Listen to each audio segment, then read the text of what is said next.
trash loot on that south side. Should be enough available there. No parachutes near them either, so they should be a little bit confident in grabbing vehicles, getting a little bit mobile with it. Vampire Esports down in the south doing some scrap looting. And yep, this is a circle we have not yet seen. Far up, just right in the northern side in the home territory of HVVP. La Cabrera, Crater Fields, and a little bit of the water treatment area in this very first circle.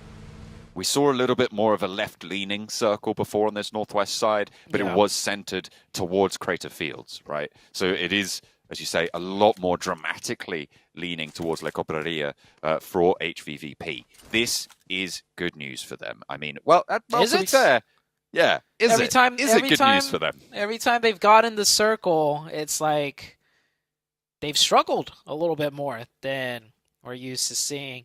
And to be honest with you, getting the circle doesn't always make things easier.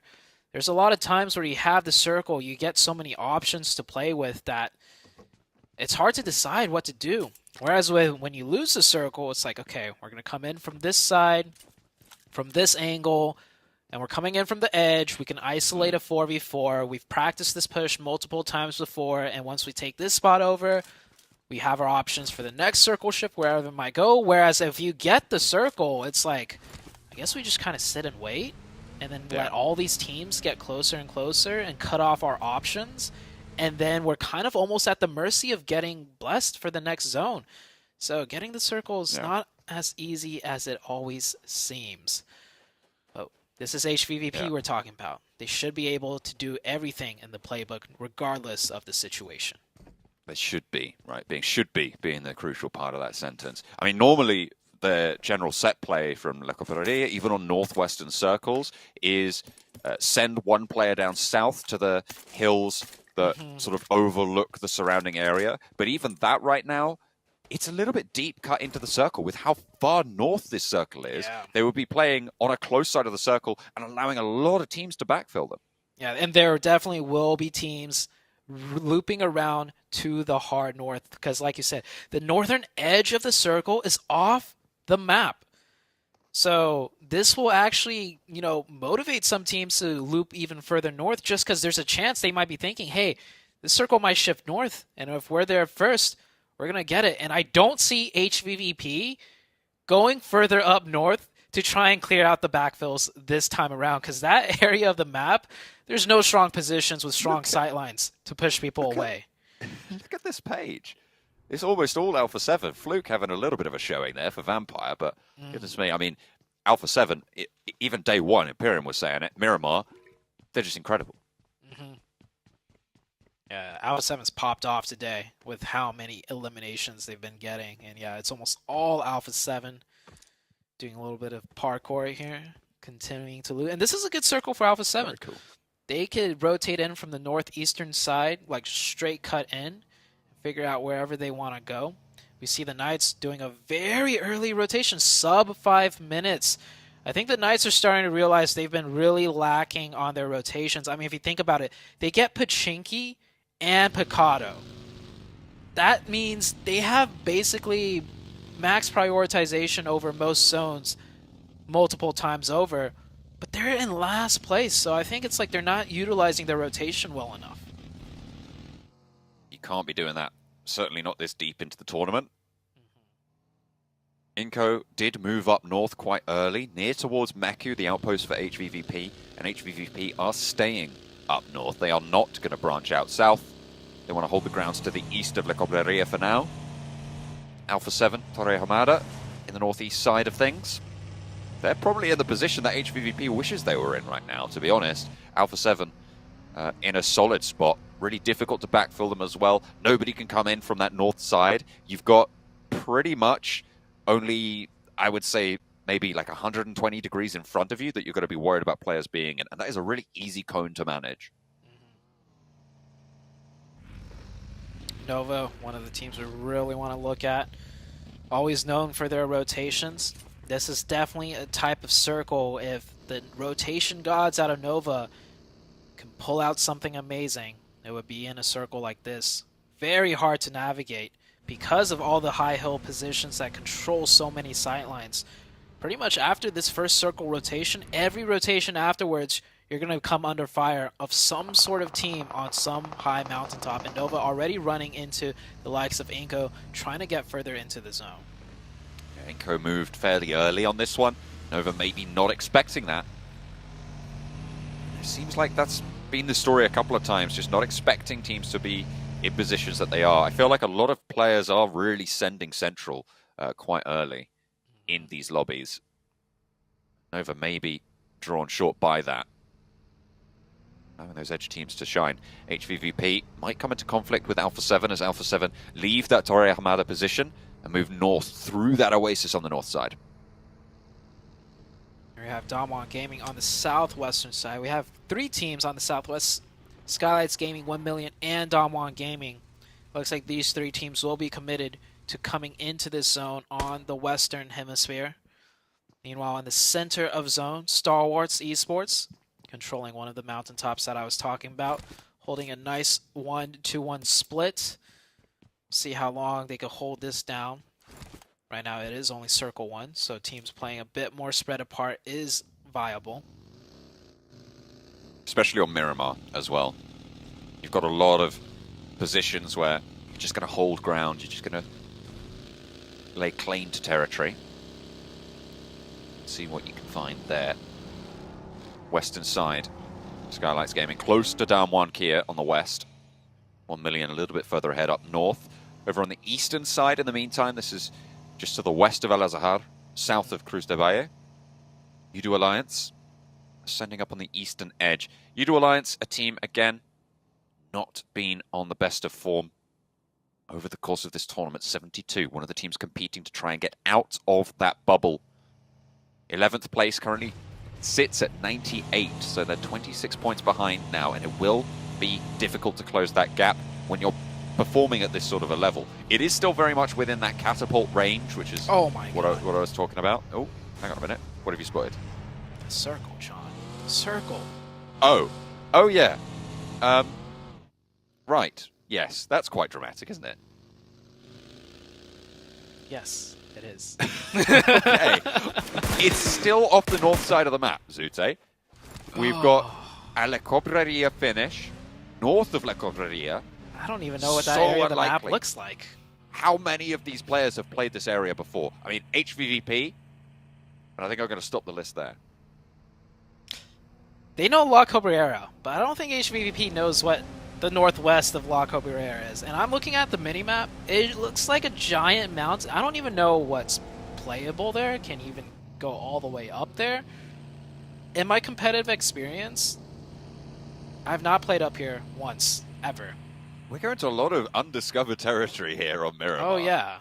Today, especially. It's really going to test these teams' knowledge. This is... Okay, well, I mean, you can see it on the screen. Yeah, look at that. It doesn't look very playable. I'm at a loss of words. Yeah, Damwon trying to swing in on the north side. They're probably going to play on the back of that. I think that you can play on the back of that stack on the northwestern side. So they should be looking for to control a passage there. That could be a really strong position for Damwon, actually, in their location. If they can utilize that. It looks like 1 million going to be playing on the eastern side, potentially going to be coming into conflict with Damwon around that. HVVP, I think they're playing off of it right now on the north side of the Cobreria. Alpha 7 going to crunch in from that eastern side. This is going to be a little bit of madness. I don't think we're going to be able to predict what happens here, but Bacon Time losing a player early. Tixie able to spot it. They are in the shadow of, I think, another smaller stack now. Yeah, Bacon Time will not be able to get any deeper. I'm looking at this right now. It's like I've not seen... Oh, this is difficult, Tixie. I've not seen this area of the map ever. But HVP definitely have the advantage here. It's Bacon Time getting whittled down. 6th place overall. They will lose another player out of Bacon bomb style. I thought it was just Tixie taking that fight, but then in come Kitsune Meka on the bottom of my screen. All right. Yeah. Okay, well, Bacon Time down to 2, and I think they're going to have to eject out of there. They luckily don't have any teams on their backside, so they can retreat without running into a different team. So Bacon Time will survive for at least one more circle with their 2 players. But okay, so I guess you can play on top of this ridge, as we see HVVP up here. But how much higher can you go? I'm not too sure. And here's the mini-map. I want another northern shift, please. Don't go back down to the south. That'd be too boring. I mean, I'll take it. I'll take it, right? If it was northwest, that would have been lovely. That would be... Yeah. I have no idea what's going to happen. I don't know if the observers can hear, but if we could pan over the HVVP position on an overflight, that would be incredible to just get a lay of the land around that northwestern area, around Glencoe. EVOS fighting off against Udo Alliance. EVOS definitely have the numbers advantage, and Udo Alliance, well, in this... Actually, hang on a minute. No, they don't. Not in this scenario. These are both the backstops of the teams. Yeah. To go for a little bit of a scrap. Quick little 1v1. EVOS comes out on top. Now, with this new circle, I think everyone is more familiar with this area of the zone, for sure. Not quite common, but it does happen. Some very strong compounds left in play that is still open. Damwon Gaming pulling up. Fabian taking down a player of the power team. Quick 1v1 win for them. Damwon Gaming will continue to try and fight their way up into the top 3. Playing on that north side, they swung through the gully on the north end of things. And they will be playing from that north side downwards. Fabian obviously rolling up and just demolishing Aziz from power. HVVP looks like they want to regroup a little bit. They're still playing a little bit of a 2-2 split at this stage, but no team's really going to be able to push in on their back because of that hard terrain that's there. Down One was the only team really in that area, and they've already moved away from it. So again, HVVP could be playing with some strength here. Vampire on diametrically the opposite side of the circle, in a little bit of a corner that's kind of cut off with the road here, Zute. Yeah. Quite some interesting positioning dynamics starting to play out here in this zone. One player of 1 million.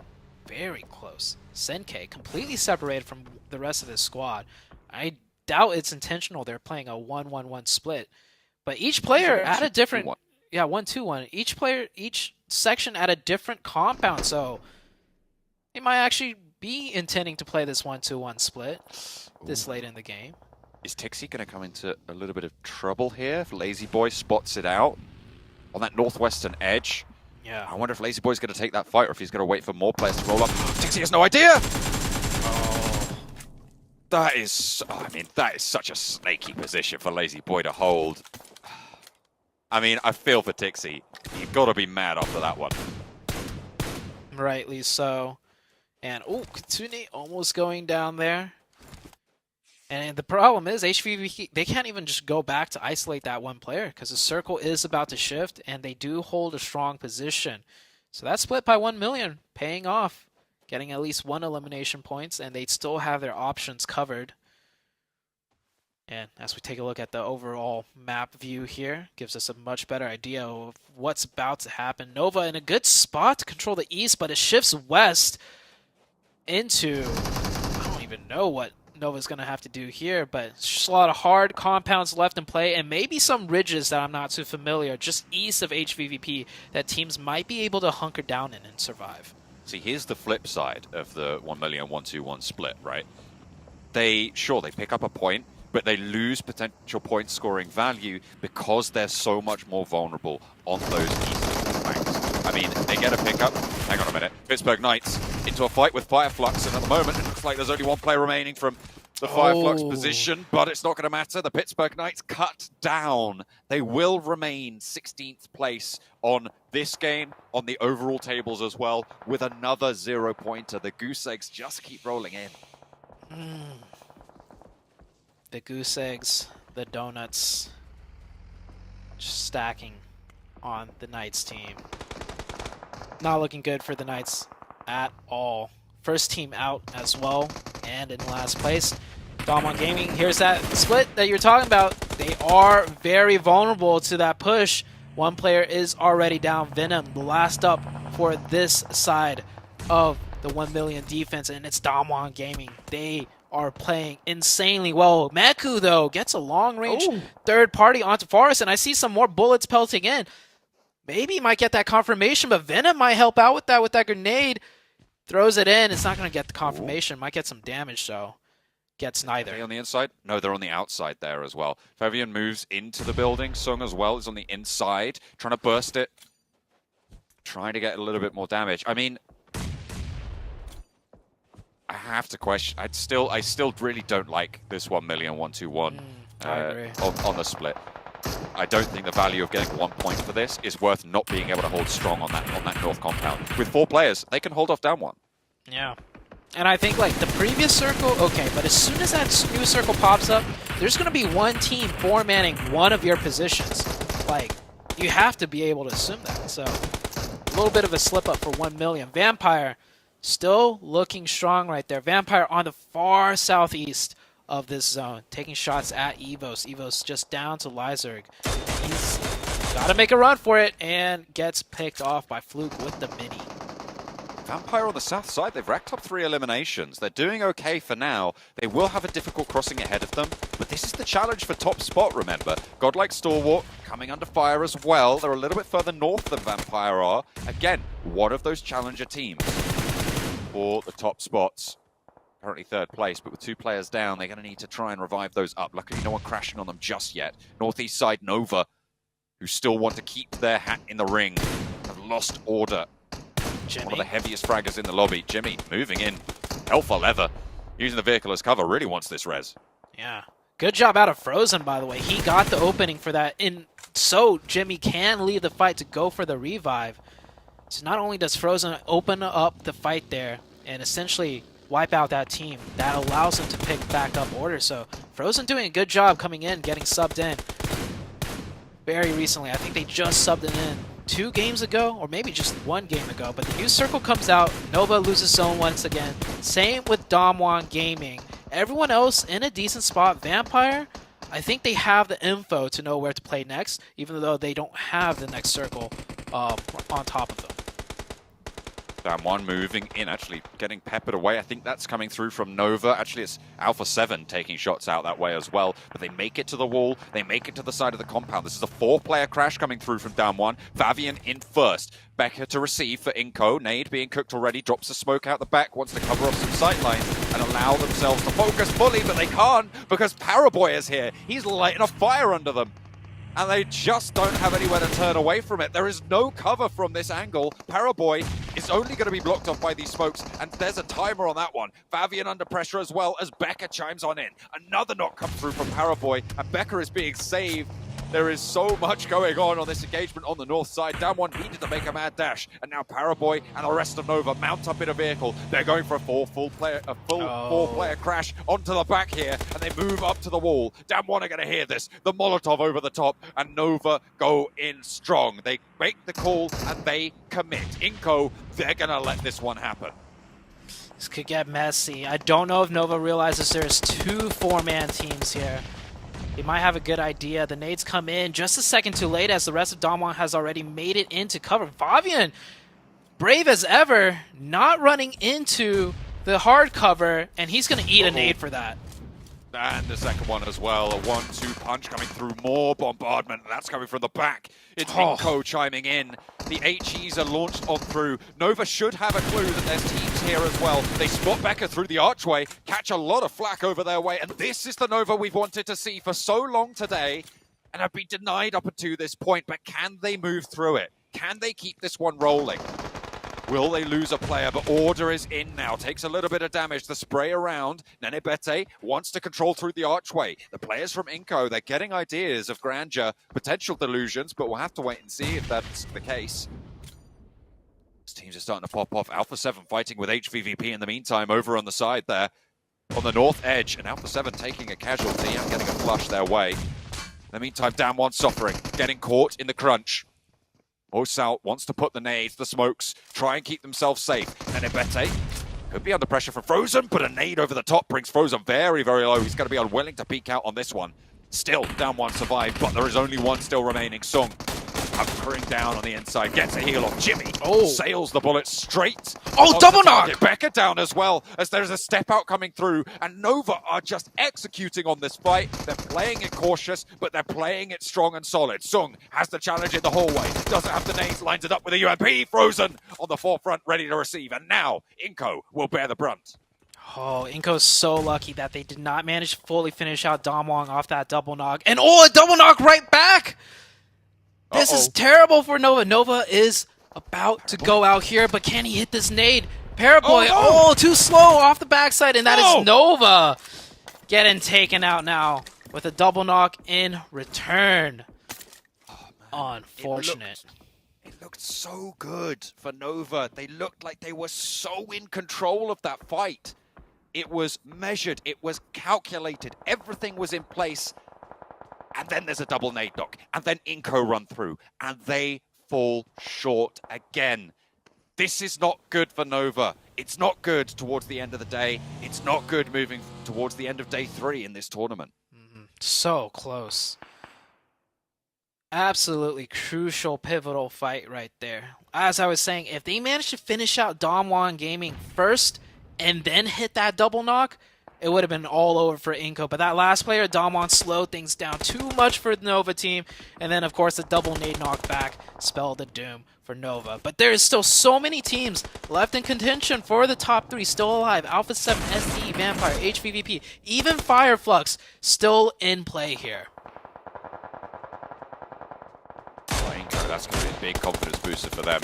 6 eliminations on the card. HVVP still going with 3. Side still yet to be decided. Vampire getting lit up a little bit there. Ooh, it's dangerous. It's spicy. Fireflux with the burn from the south side. 5 eliminations coming through from the Fireflux roster, the Turkish team. Still one of those teams in contention for the top 3. And I feel like they have just been consistently racking up eliminations pretty consistently over these last couple of games. We always see them holding out in a position, 5 to 10 eliminations in these middle phases. Yeah, really good positioning out of them. Earlier off camera, we saw Alpha 7 try and do a 4v3 against HVVP, but that got shut down and Alpha 7 lost a player. So HVVP will hold strong in this dominant position on the Northwest. And you can see the results of that. Alpha 7 forced to play in the shadows of HVVP and just laying their head down, not able to do much anymore, even as a 3-man team. Oh, 2-man actually. They're down to 2. Nade over the top from Matic, actually the Molotov being cooked. Over towards Mafioso, Revo. Potentially just lying in wait for Alpha 7.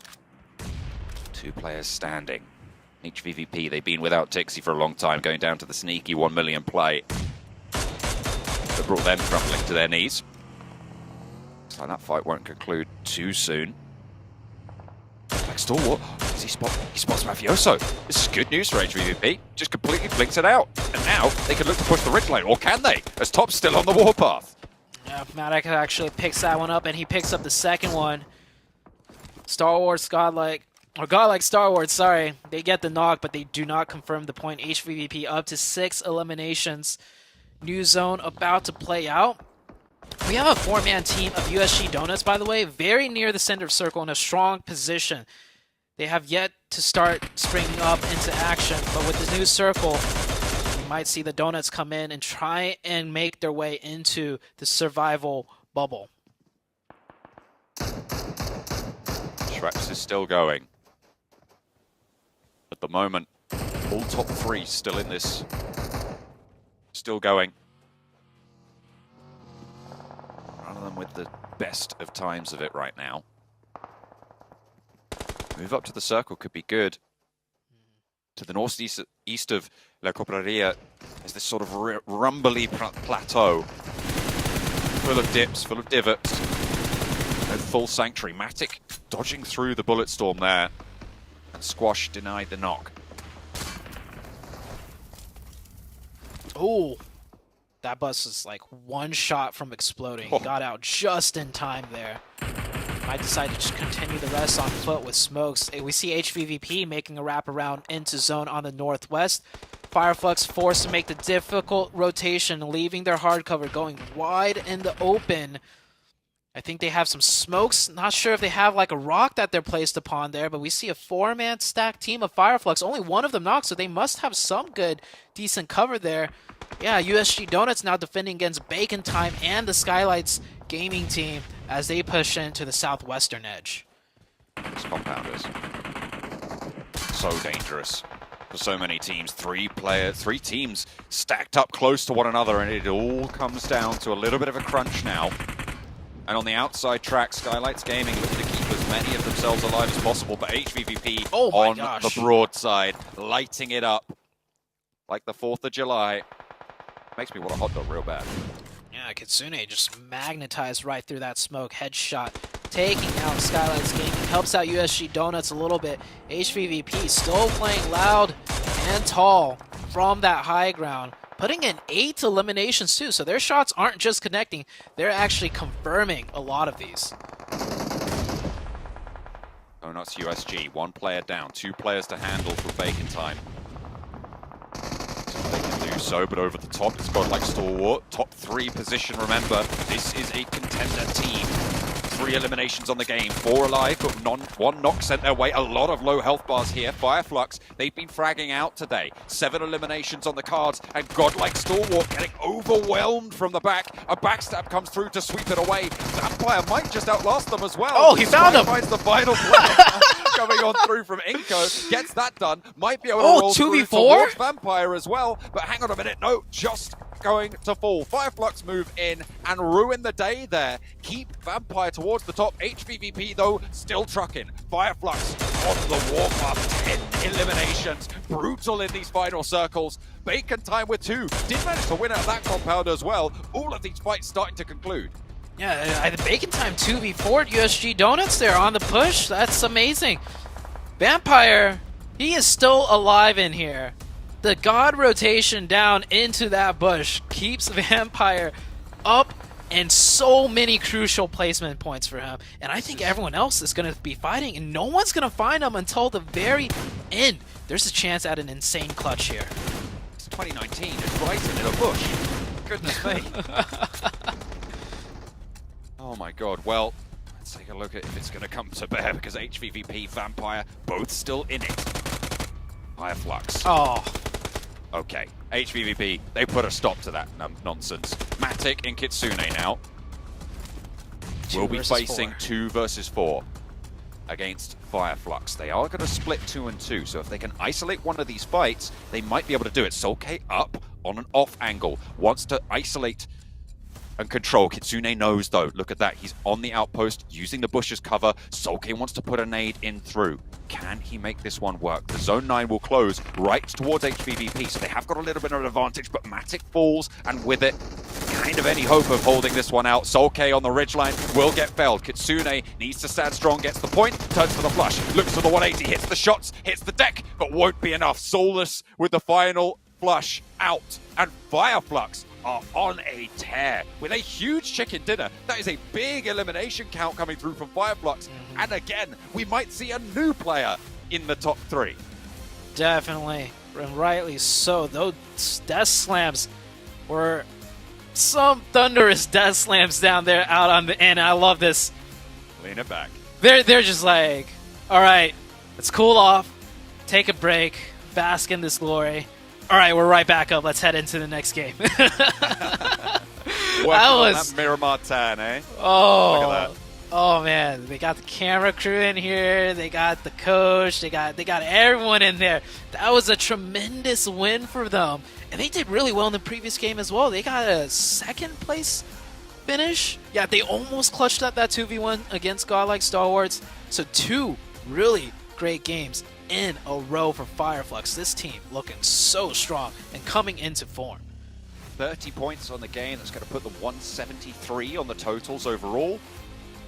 Good news for HVVP is that they stayed in late. Vampire Esports also staying in late, so they will be able to hold on to those top 3. Not too sure. I think Godlike Stalwart did stay up pretty far, but will they be able to challenge that 173? Yeah. Top teams here are slugging it out. Bacon Time also, they were a little bit lower, but that's a decent enough game for them to also wait for their big chicken dinner to get in. The Royal Rumble continues here in the green group, the group of death. It's only going to get more exciting from here on out.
with 29 total points added to their score, especially after that last match. Man, they've got to be feeling themselves. And we saw the reactions. You know this squad is hype. HVVP, the unstoppable force that cannot be stopped. 24 more points to that number 1 place. They got to be feeling real good, Glitter. Real good. Once again, a lot happened in this match. I mean, like we heard Zute saying, Fireflux been on a little bit of a come up there. Second place finish right before the chicken dinner. And as we see the head-to-head numbers here between Kitsune and Lutz, you can see that, 6 elims for Lutz to 5 on Kitsune. Tons of damage actually coming out of Kitsune. And thank you, HVVP, for waking up. You were a little bit quiet all day, and then all of a sudden, we get this. Which, the second they got knocked out of first, they just had to re-attack everything with such a strong second place performance, barely outdone by Fireflux. The two of them just dominated that match. Yeah. What else can you say? What else can you say? These guys are stepping up right when it needs to happen. There's only one more match left for today. Then there's tomorrow, and it's all over. And it's all over. 7. Oh, boy. This last match that's about to come up, man. Yeah. Okay. We can guess what's gonna happen, right? Yeah. What do you think needs to happen as we take a look at the overall? I'm glad we got a chance to see this so I can answer that question. What needs to happen is oh my gosh. Okay. I'll answer that in a bit, okay? HVVP back to first place. 11-point lead right there. Vampire Esports second, but Godlike Stalwart maintaining that. And Fireflux, look at that jump that they just made with the performances that they have had. This is going to be huge for them going into the last game of today with that 4th place. And then if we go down even more, what's currently scary too, you're looking at Alpha 7 Esports, you're looking at Nova, the group of Death, Damwon, Kia. That first page is just so stacked. And then we go here, right, Glitter? A team that we've been following all day, and we were like, no way this is going to happen. Inco Gaming closing down the lead for that 11th spot of Evil's Reborn. They jumped above 1 million esports, and now they're only 10 points behind Evos Reborn. They were a team that I, myself, said that if they didn't pick it up today, there would be no hope. There was no hope, and they just completely shut me up. They have been chipping away at those points all day. 10 points is a closable gap. They're in a great position now heading into the final day, at least to get into the top 11. Yeah. Yep. Top 11. Top 11 is where it's at. So, all right, let's break it down. Let's break it down here as we take a look at the top Airgale performers, okay? So at this point, second page, trying to get into top 3, it's pretty much over, right? Yep. Trying to get into that top 11, that's a battle that we're still looking for. But at the first page, I think anybody on the first page can have a contention to still steal one of those top 3 spots. But one team that I'm really looking at here, they're not on this list, it's got to be Nova. Because yes. I think with the gap that they have, I think they need a chicken dinner right here, right now, if they want to feel comfortable to try and take one of those top 3 spots. What do you think about that? I couldn't agree with you anymore. Nova, we just saw flashes of greatness out of Nova there. We saw what they were able to do to that one Kia. Yeah, they did end up getting stopped by that nade that Inco Gaming threw in, but I felt like they were about to run through Inco Gaming as well. So you can see this team still has it, man. They just need to finish off here on a good note because they are one of those teams that are currently on the first page that they got a lot to make up if they do want to make a push for those top 3. And then when we're looking here at the teams to watch, I got 1 million. I got Inco Gaming because of what we just saw on the overall. Those two teams have been fighting back and forth in Inco Gaming, making a big push. Glitter finally passing them. And then Bacon Time, you know why I actually put Bacon Time there? Because this team is starting to show me a little bit of what I saw in day 1. Which was they did good at the beginning of the day, and then they just kind of fell off right up until this point.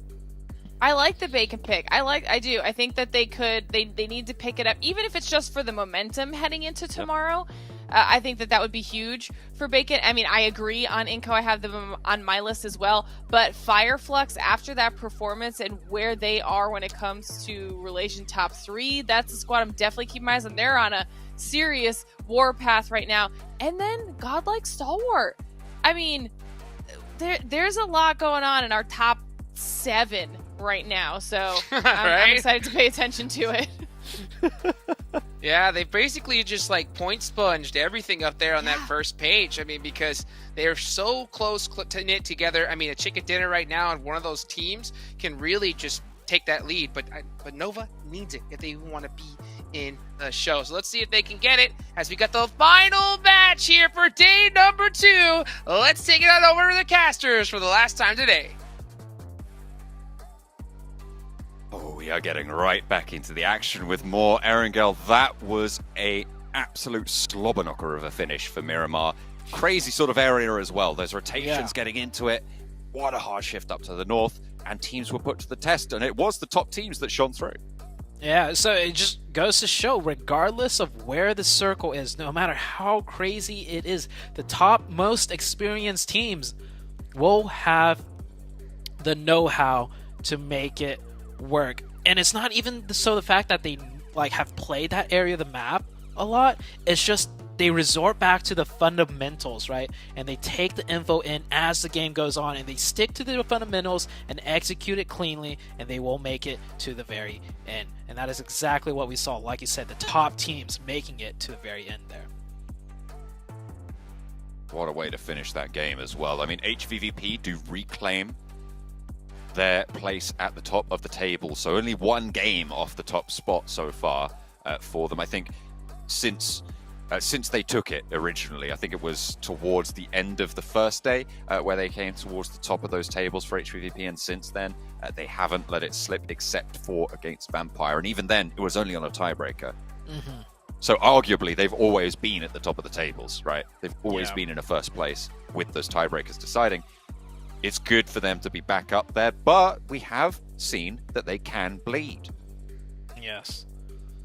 Losing that top spot for just a game, but they're back once again. And, you know, as consistent as HVVP is, the teams right below them showing consistency as well to potentially keep knocking at the doors of that first place position. So HVVP need to be consistent or continue to be consistent, but also maybe even potentially have to try and step up their game a little bit to knock some teams back down and remain in a more comfortable, safe position.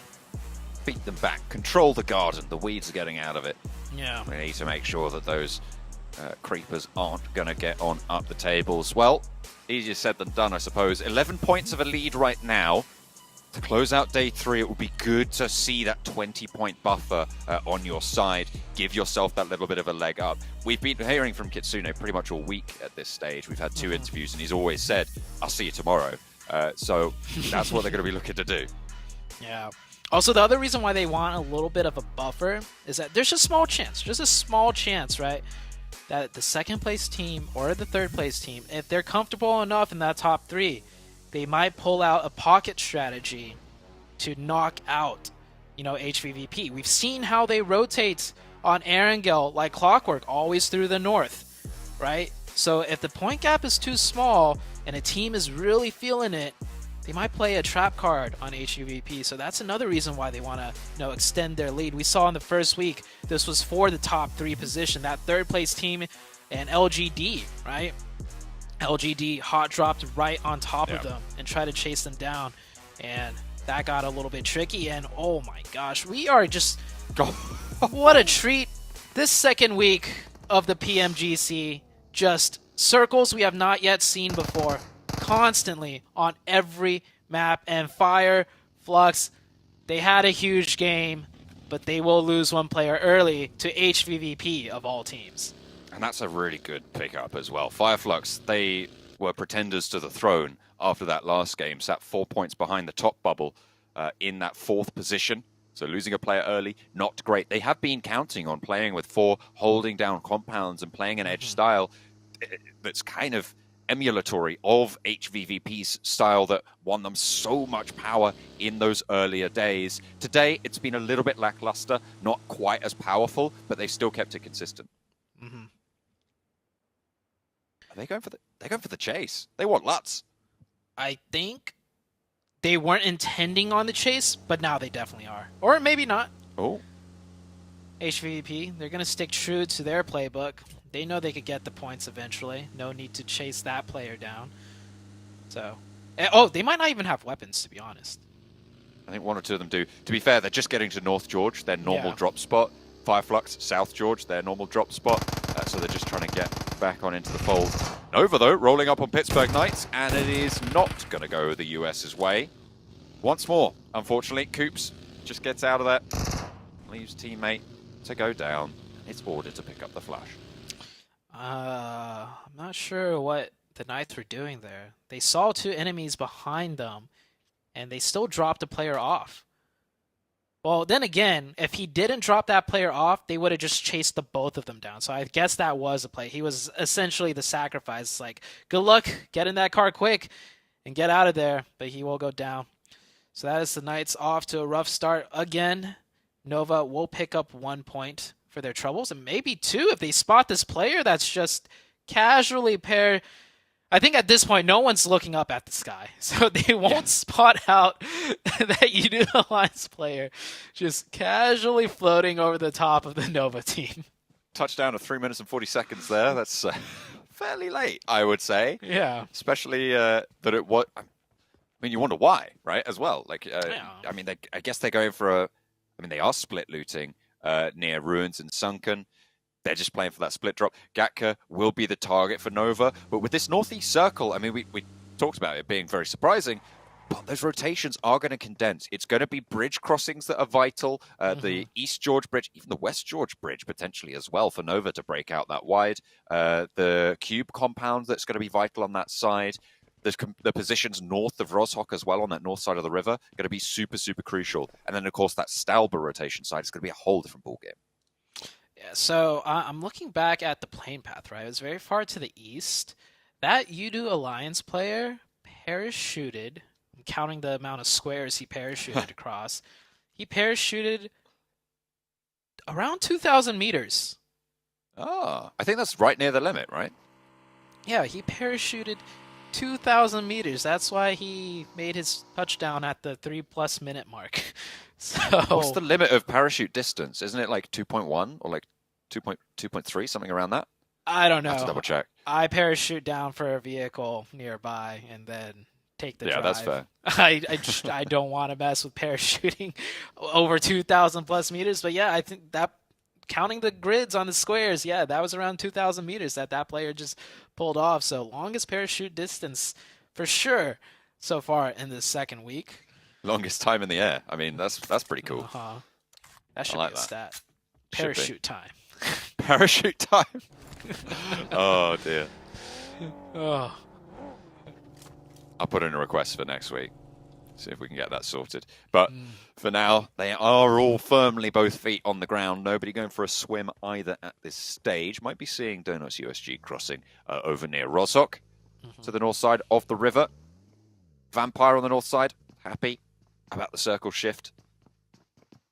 Nobody making fast breaks just yet up north. I would love to see a Stalber circle.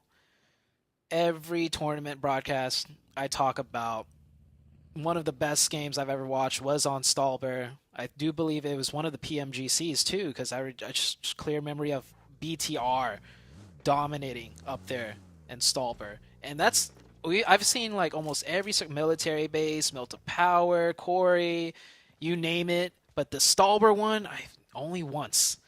I want to see the second Stalber competitive circle. And this circle, there's a chance at that happening. Nova looking like they want to get back in those vehicles and get gone. Order only with a level 1 helmet there. Should be okay, but not ideal. Certainly not in this lobby. Get it taken clean off fairly sharpish. Pittsburgh Knights, they lost Xenox early to a little bit of a hot drop on a vehicle. We talked about that before as well. Down to 3. one of the two players to fall, the other one being a Fireflux player going down to HVVP on that north side. Again, to a vehicle hot drop. Yeah, this plane path so far to the east does cause some troubles early game for some of these teams. Nova right here. I feel like when you see that, when you see a player kind of chasing a vehicle, I think that's just to keep info and to make sure they are driving further away. So Order kind of chasing those players away to secure the bridge crossing. Nova should be looking to do more so of a rotation. I've never seen Nova really play from the edge on Circle 1. They will always try and get further into the center whenever possible. Bacon time here coming in from the southeast. A lot of question marks with a circle like this. Even for the teams in the middle. Yeah, even for teams smack in the middle, right? There's still that kind of river in play that if it goes down to the south, they have to make a difficult crossing. So I mean, we could still have a Yas Fields finish, right? Like we could. That's still very possible. If it doesn't shift up to the north side. So you do want to have those options. You're right. Absolutely. On the west side, HVVP still in the blue zone. We'll have to swing out a little bit further north. Fireflux moving in as well. Leaving Ketch actually still running around in crates, maybe wanting a little bit more loot. Will go up, and there is the shift. Zute, it's north. It is going to hold Stalbert and Severny both on the bottom side of it. Again, a hard north shift. Well, I did ask for it, so I guess you did. yeah, it's an absolute treat to be watching these games. You know, usually we get similar circles, especially on Erangel, like back to back to back. This, man, Miramar, Sandhawk, and Erangel, where we get cool, like, niche circles. I mean, it is putting these teams in for a run, right? Like, they really need to be pulling out all the stops, especially Nova right now. Really dead shooting straight in for a strong position, more center, and I think with a zone like this, it could pay off huge for them. Certainly could. Jimmy and Order make it to the tiny little ridge line there that they're going to be playing from for a little bit. We'll be able to get cover from down one. They have nice sightlines over towards Donuts USG out on the west. HVVP also going to be pushing in along the coastline. I feel like this is a good spot for them, for their play style, for everything that they've tried to aim for. Playing with that coast to your side really, really shuts down on the angles that you need to be worried about. And we haven't really seen today, I would say, a classic HVVP game. Yeah, that's fair. They haven't really been getting a chance to just play from edge because they've been getting the circle. But that last Miramar game, right? They got the circle in their home field of La Cabrera, and they managed to get a second place finish. So getting the circle, not getting the circle, they know how to do both. They know how to, you know, pull out their playbook and maximize as many points as they can. And I even remember in the very beginning of the game, last game, I was like, you know, maybe they don't want the circle, and then gave the argument that, you know, they should be able to do both, and they can definitely do both. Yeah, they absolutely can. They're going to be moving, they're on the east side of Severny right now. They are letting Fireflux go ahead of them. Actually, Udo Alliance as well from the south might be pushed into Fireflux because HVVP won't let them go further north. They might have to branch down south for Udo Alliance, or they might just ride straight on through and get torn to pieces in the crossfire. Might very well happen. Here on the northeast, we have three teams. We have Inco, 1 million, and Alpha 7. So HVVP coming in from the west side on the north, and Alpha 7 coming on the eastern edge on the north. Both of these teams with very, very similar play styles. North side. Oh, here we go. Oh my goodness. Here we go. This keeps Stalber in. This is the hard. I mean, the two before were hard shifts, but this is the hard shift, right? This is a downhill slope from Stalber towards the coastline. It's a lot of rocks in the way on that downward slope from Stalber, although this side is a little bit more rolling than the south side. There's still going to be some tricky terrain to navigate. Yeah, the whole entirety of the middle section of the map is different levels of slopes. So it gets very tricky because you can have staggered teams all up and down the middle where there's no clear sight lines, but if you take a little bit of circle control and peek over, here's a good shot. Here's one ridge, right? You move further up, another ridge line, and then further up, another ridge line. There could be a lot of teams all right next to each other that will manage to survive, but as for Power and Vampire getting taken down to 2 players. That's a huge knock for Sweeps, though, as he stops the bleeding of his team, but Power is going to push right back in, and that is Vampire down to just 1 player.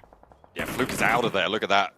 Sliver of HP. What's that, like 20 HP there for Fluke, just falling away, falling back, not even going to try and challenge that one out. Moves closer to Bacon Time and to down 1 as well, still very much in danger. But this is what we're talking about. With these stratas of plateaus and ridge lines, you do create a linearity to these engagements, right? You create a line, a queue of where you take these fights back and forwards until you have to start going up and down, which is caused by the circle. Yeah, going up and down is this is probably the most difficult area of Arendelle to go up and down, because there's some really strange sight lines as Bacon Time taking it against Damwon Gaming. 4 eliminations, not even getting a player knocked here. Bacon Time, they're back, and they just knocked out Damwon Gaming, who was pretty much right next to them in points.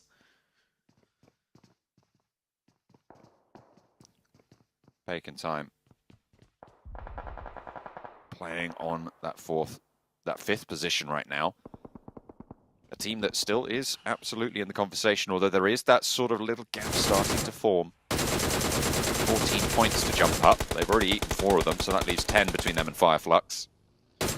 Udo Alliance on the west side. EVOS splitting down the middle. Currently a 2-2 split for Udo Alliance. They've been at the back of the queue for a long time now. HVVP a little bit further north. 2 elims for them. They should be happy to play on this north coast. 1 headshot gets him down to 1 HP. First forced to do the first aid while also taking blue damage. When this zone closes, that blue damage is only going to increase. And Udo Alliance wondering where their vehicles are. I do see 2 of them on a buggy. The other 2, though, stuck in the blue and just driving through an absolute minefield right now of teams. Look at that. 4 players to the north, 1 player to the south. The last player of Vampire will get contested here. Oh. It's only a duo. They spot Fluke. He steps up, gets a little bit of damage. Fade away instantly. Okay. He's going to try and play the confidence game and let Udo Alliance try and think that he's still there, but no. Runs all the way away and will be caught in the back. Vampire Esports down. 15th place. Great news for teams like Fireflux, for teams like Godlike Stalwart, and for HVVP, to be fair as well. That is a spot that absolutely could be achieved by Fireflux in this game. Definitely. So next circle did shift. It pulled away from the water, so it kind of just centers right on the landmass, forcing HVVP now to move on in. And here comes HVVP doing the tried and true edge style play, always keeping teams in front of them, making sure everyone behind them gets funneled in the front. Uncomfortable for some teams to deal with, but that is exactly the situation HVVP wants, as Skylights Gaming, Spec hopping in the car, hopping out the car, trying to pull some tricky moves, gets taken down instead. It's not going to go well for him. Tensor, one of the 2 players now standing for the Pittsburgh Knights, close by to this engagement. Mr. Board wants to try and shut this one down. Tensor, is he going to drop all the way over the back? No, he is actually going to go for the drop shot. Strafes it downwards, and Tensor clutches out that 1v1. Skylights Gaming will get eliminated, so it's Tensor and Coops for Pittsburgh Knights. 4 eliminations on the game with a duo remaining, and actually no one too close to them on the south side. But there's still 13 teams alive. They need to survive much longer to start getting those placement points in, as EVOS firing off some shots towards HVVP, and very unlikely scene. It's actually HVVP driving away and kind of getting pushed off here by the EVOS team. HVVP shots over to the south. Again, clearing out these backfill potentials. Look at the position held by Meku. Going to be trying to corral EVOS to their south, force them to push in without being able to move in behind them. The Donuts USG squad as well will stop that EVOS roster moving forwards. As long as HVVP don't take a knock, EVOS die here. There is no 2 ways about it. Well, unless they're going to hit shots like that time after time. Micro Boy, certainly pretty brutal with it. Looks like the rundown might come on through. Hang on a minute. They're going to choose the fight to go straight on through. They're not going to go quietly. And they'll find a second knock as well. EVOS tearing open the circle as they make their way in further south. Yeah, they want to make that bubble just a little bit wider, that bubble gap for the survival. USG Donuts down to one player.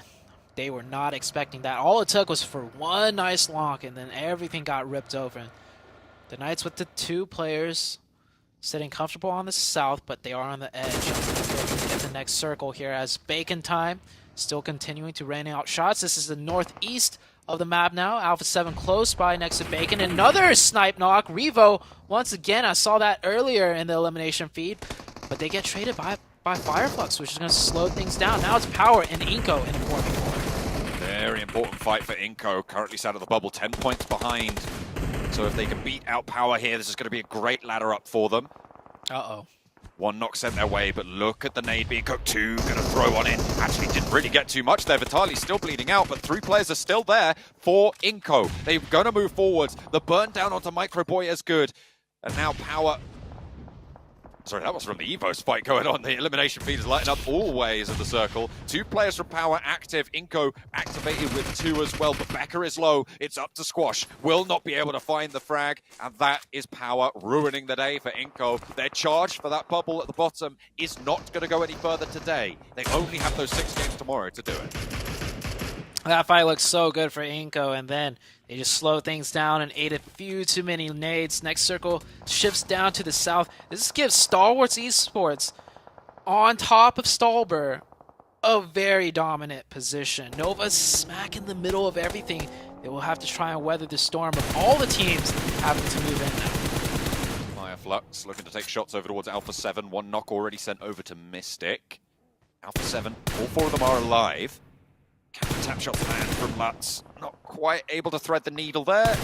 Might be able to spot Revo in the vehicle. Will actually land a headshot there in a second as well to follow it up. Not quite getting the knock. And HVVP catch EVOS. They've been eating at the heels of EVOS this whole west side. And this is the HVVP that I wanted to see today. They are playing that edge. They are just harrying everybody, wearing them down, tiring them out, playing the marathon. Yeah, HVVP navigates this end zone so well. It looked like they were at the disadvantage when they got pushed to the downhill side, but HVVP, they know what they're doing, and they're actually getting the advantage right back. Bacon Time, they want to be in that top 3. They had a pretty good game last game. They start off this game strong with a double knock onto Alpha 7. This could be a push potential for Bacon Time. They'd have to push outside of zone. But Udo Alliance actually gets another shot in, and this is what I was talking about. These angles up and down the hill so tricky because there's sight lines that these players aren't used to or aware of. I just want to isolate that res over onto Shirty. After taking a knock from the sniper earlier on, they just want to stay up as 4, and rightly so. When you're in the contest for the top 3, you definitely want the best chance you can. HVVP roll up on Tensor. He's got no chance there. Coops knows it. Not even going to try to go for the save. But Tixie's under fire. Where is that from? That might be coming through from actually Godlike Stalwart all the way up the top of the mountain. Maybe even Bacon Time across the way. It's close enough now. Oh, perfect nade out of Isis. Finishes off that player. Bacon Time now have to move into the zone, but they dealt with their backside. Now they have to deal with their side. Just so many angles to worry about in this area of the map. Above you, to your left, to your right, the ridges. It's like just leveraged fights all across the way. Style is down. I don't think they could get that revive. They gotta run full force into the Udo Alliance team. And Marshall's here with the pan out. Does get caught out. Nice little timing to look back. Udo Alliance with their 2 players remaining will be able to pick up that point. Repo Boy, Siamel will stay alive. Nades over the way as well. Circle shifts away from them. Nova still have a good slice. HVVP on the south side. They've moved down a little bit further that way after taking down EVOS. They're maybe looking to take the top and challenge out with Godlike Stalwart. But there's a knock over to Meku. That's going to slow the progression. 8 eliminations for HVVP. Just... They're absolute machines. They make the game look so easy, right? It's like, just control the edge and make sure no one's behind you, and then kill everyone in front of you. And they move sort of in and out. They breathe into the edge of these circles as well. They scout out. They spot a little bit of a opening in the armor of any team nearby, they pull it back towards them. We saw it with EVOS. They don't go for those crashes. They just wait for the isolated player. Such a strong team. Teams on the north, though, have to start making their way down south, which is uphill for them. Quite difficult to do. Nova still holding strong with their 3 players. They lost one earlier on, and Bacon Time making this absolutely work for up to 12 eliminations now. Bacon Time showing what time it is. And they are right up there with Fireflux and Godlike Stalwart right now. With 12 eliminations, they're on 170 total. So that puts them very much within striking range for this final finish. With the placement points racking up, with more elimination points, they can absolutely get into the top 3 this game. They definitely have that chance, but the north side is heating up, and it might be time for the bacon to be cooked. I'm going to cook some bacon myself after this. Yeah, I'm getting quite hungry here. And oh, HVVP actually deciding to swing all the way up north to take the fight straight to Stalwart's Esports. They want to win this game. They don't want to just make it in and get a lot of points. They want to go for the decisive victory, and controlling that top hill would be the best way to start.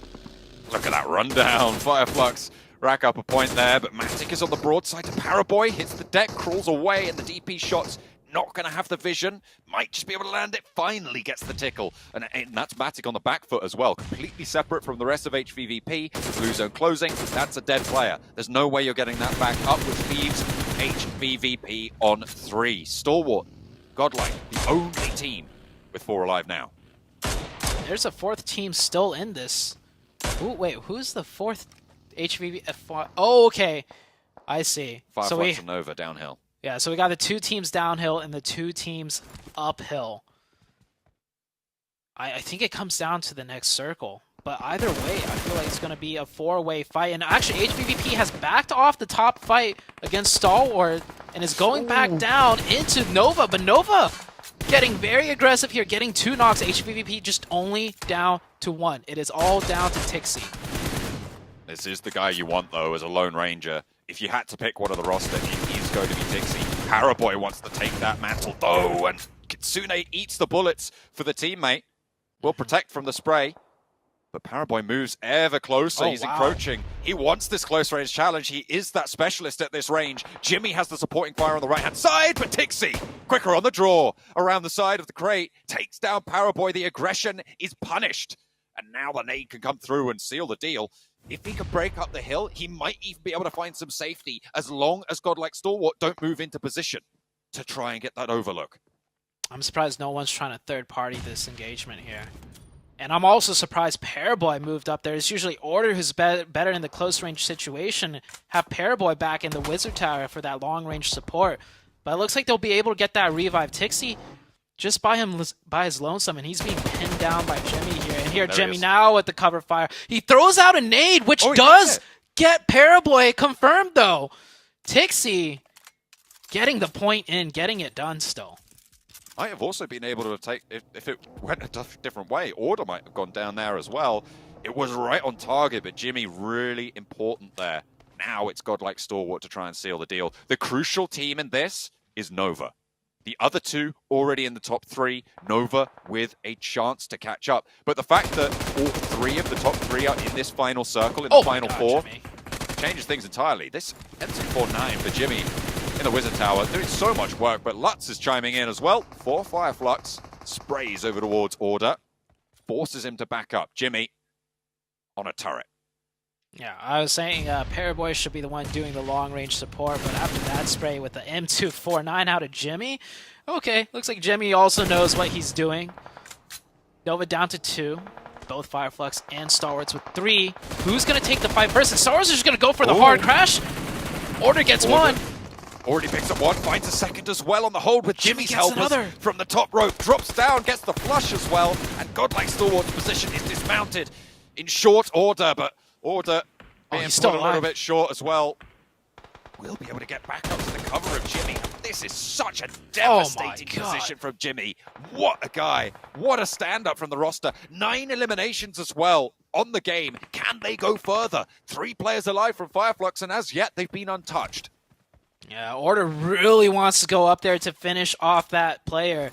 I feel like Nova kind of realized they're at a disadvantage against Fireflux, so if they could take out Godlike Stalwarts, that gives them another boost in placement points. That's why you see Order trying to run back up there even after getting pelted by 3 players of Fireflux and going down to 1 HP. He really wants to confirm that. But with this new circle, Godlike Stalwarts should just go out to the zone first, if anything. So now Nova can calm down a little bit, get a better chance at securing a second place, and maybe, but very unlikely, winning this 2v3 against Fireflux, who has the dominant position and the zone. Scry looking to put out something. Yeah, Order's still breaking out wide. They're so aware of Scry. Know these sightlines, but in the meantime, Fireflux have established Lutz on the high ground. They've moved him up to a really, really good position. And look at that. He got That's him. Exactly what you want. There's the nade over towards Scry. They confirm that. They get the placement point. They get that ladder up. That's good. That is certainly good. 10 eliminations for Nova coming through. It's Order and Jimmy to try and play a 2 versus 3. Man, they cannot hit Order on this sloping hillside. Every time Order has run up and down, they've missed every shot, and Order actually returns the favor. This needs to be the aggressive push. They know there's a revive going on there, and there's one more player probably in a higher angle. Here comes the push, a 2v3. Suppresses the line, and look at that pair fire maneuver from Order and Jimmy. Jimmy makes it to the crate. Order suppressing the ridge line. Fireflux can't peek into it. They're too low HP. Jimmy looking for the heal. So is Order. Lutz will be pivotal in the coming moments. In the throes of this battle, that off angle will be vital. If Nova can spot it, they even the Order. But Lutz strikes, and the need to put the final nail in the coffin. And a second chicken dinner today for Fireflux to bring them in towards that contention. That might even be enough to bring them all the way up to be near HVVP, but there was a high elimination count in a late game there. The top of the table survived so long, Zute. Oh my god. 2 wins in a row for Fireflux. That was a huge win, but also I would almost argue that was a huge second place for Nova. It will put them in a position coming into the last day where it's like, it's doable. It's definitely doable, but so much has changed on the leaderboard, I feel, besides HVVP, right? They probably cemented their lead a little bit more. Wait, hold on a sec. Fireflux might have actually closed that gap with that second win. So here's the thing, though. This is a 4 elimination chicken dinner, right? Oh, it's fairly only low, 4. Fairly Okay. quiet. HVVP, I think they broke 10 at some point during that game, and, Okay. and they went out, what, 3rd or 4th? Something like that. 4th. So it's still pretty high placements. I see. Yeah. Man, what a series of games that we've had, and I only feel like the last day it's going to get even better, John. We've been given that platform. These teams still have it all to play for, towards the bottom of the tables as well as towards the top. More points get soaked up on that top of the tables, which means, of course, that bottom of the tables is so much more volatile. We are still in a 1 chicken dinner situation for those teams towards the bottom. One good game could catapult them out, and for Nova, it could see them towards the top 3 as well.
Fireflux clutching it up, but Nova are going to be getting the most points in this match with 10 eliminations on the board. Can't forget Bacon Time as well. I mean, the plot has thickened here, 7. It definitely has. I mean, baking time with those 14 eliminations, 20 points total. Are you kidding me? Dang. And then we have HVVP being able to put up 10 elims like John Allen and Sute was saying, 18 points for them. All the teams that needed to perform definitely perform here. Evil's Reborn, if we go down, I mean, they were able to get 3 points. Alpha 7, though, only getting 2 points there, Glitter. You know, it's going to be a rough last day for this group. Tomorrow is going to be really, really tough competition because so many of these teams are going to need to get every single point that they can to keep themselves where they want to be in that overall leaderboard. As we take a look here at our players to watch, Tixie, 35 eliminations. Number 1 damage, actually top. And we saw top pulling off some crazy, crazy plays. Over 9,000 damage, and then Matic on the assists with 17. I mean, HVVP still looking insanely strong, especially after the last game of the day. We saw some teams slow down and then pick it back up. We saw some people carrying their momentum from yesterday, and this is what we actually want to see here. 7, Fireflux jump up to 2nd place. I mean, that's what they needed. That was what they needed. That's what happens when you have 3 great performances back to back to back. Fireflux putting themselves now in contention. This was a team that not so long ago, I mean, we weren't really talking much about them, but they're showing the potential that they have and the quality of players that they have. 291 points, and then Godlike Stalwart, I mean, 189. This is how close everything is between those teams, right? And then we go to the second page, and I mean, we're going to keep an eye on Power Esports. That was a team that at some point was top 4 today. They have definitely fallen. Evil's Reborn maintaining that 11th place. We see it go back and forth. Inco Gaming, though, one that we have kind of kept an eye on throughout the whole day, though. Glitter, 12th place, 1 million, 13th place. It's gonna, like you said, it's gonna be absolute madness tomorrow. I couldn't even possibly imagine what the prep going into tomorrow is going to look like for so many of these squads, because even the ones that are currently safe today, right now, Jukes, are not necessarily safe tomorrow.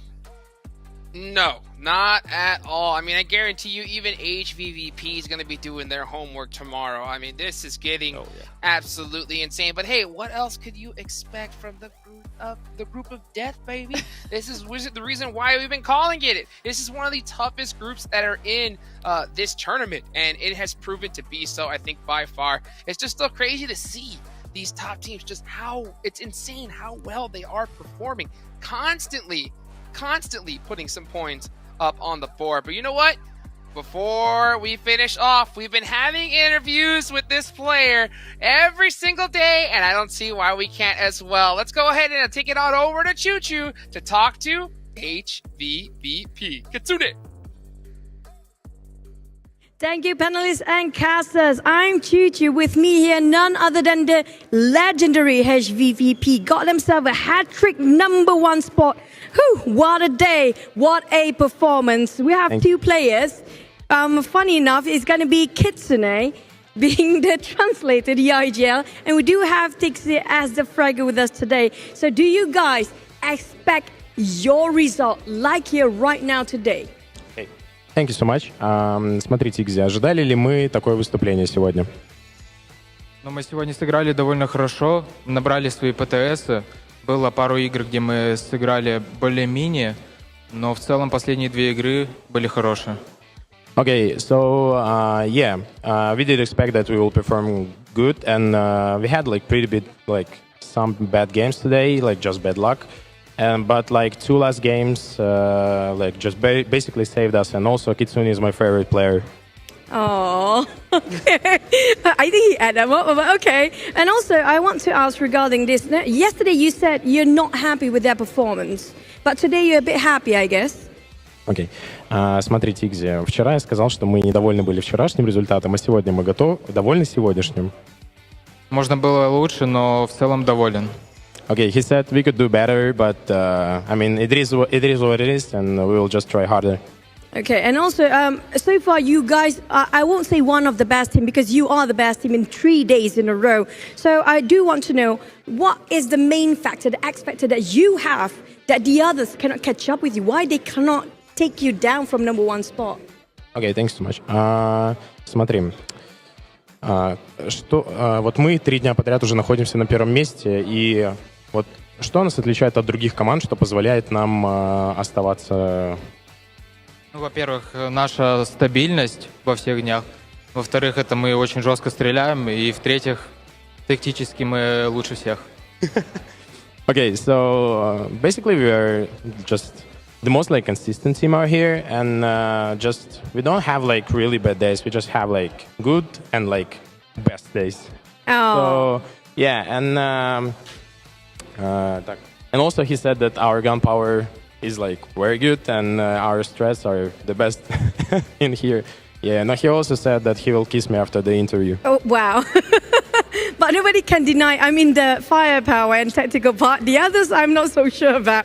But since today, already the 3rd day, and tomorrow will be the last day, and you do know the gap is very close for the top 4, top 6. Will you make any adjustment for tomorrow?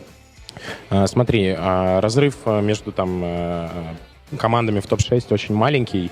Будем ли мы что-то менять в нашем геймплее?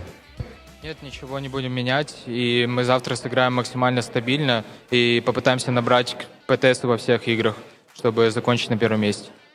Okay, no, we will not adjust anything. We will just play our game and try to get points like in every game, no matter if it is bad or it's good. So we'll try our hardest and just stay on the first place. Again, don't fix what's not broken. Still at number 1 spot, nobody can deny that. And also, speaking of the grand finals in Jakarta in the future, you have a great chance to get in there in the first place. But who will be the team that you want to meet up most and fight against when it comes to the grand final? In any group or this group, it's up to your choice. Окей, смотри, какую бы ты команду хотел увидеть в гранд-финале вместе с нами и сразиться с ней? Наверное, Нова, потому что они выиграли прошлый чемпионат мира и хочется взять реванш. He said that we really want to meet Nova in the grand finals, so we can take revenge from them. Okay, but I think right now you guys still don't have to do much. Will you be playing seriously tomorrow, or will you be relaxing? Будем ли мы серьезно завтра играть? Да, мы просто уберем сервер. Yeah, we will wipe the whole server, so... Okay, I think that's it from on ground here. Thank you so much, Tixi the Fragger, and also the legendary Kitsune, one of the most damaged for the players today. Incredible performance. Thank you so much. And we're going to throw it back to the panelists and casters. See you guys tomorrow. Bye-bye. Bye-bye.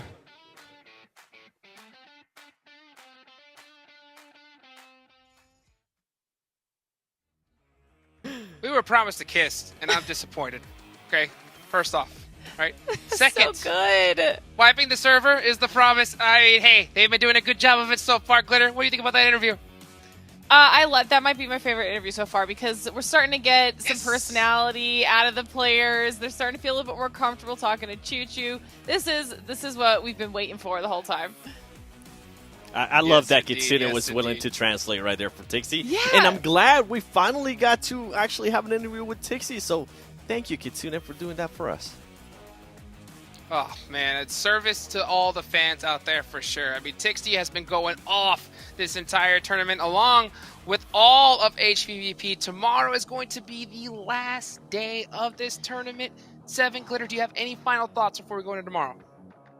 Yes, set your alarms. Do not miss out because it's going to be absolute madness. Yeah, I was going to Glitter? make sure everybody has their popcorn ready. I hope they get comfortable and settled in. We're not going to be able to call what happens, okay? Today was already crazy enough. You can't miss tomorrow. Hey, best of the best have said it themselves, guys. Mark your calendars, get your popcorn ready. I'm Hot Jukes here with 7WG and Glitter Explosion. We will see you guys tomorrow. Be there.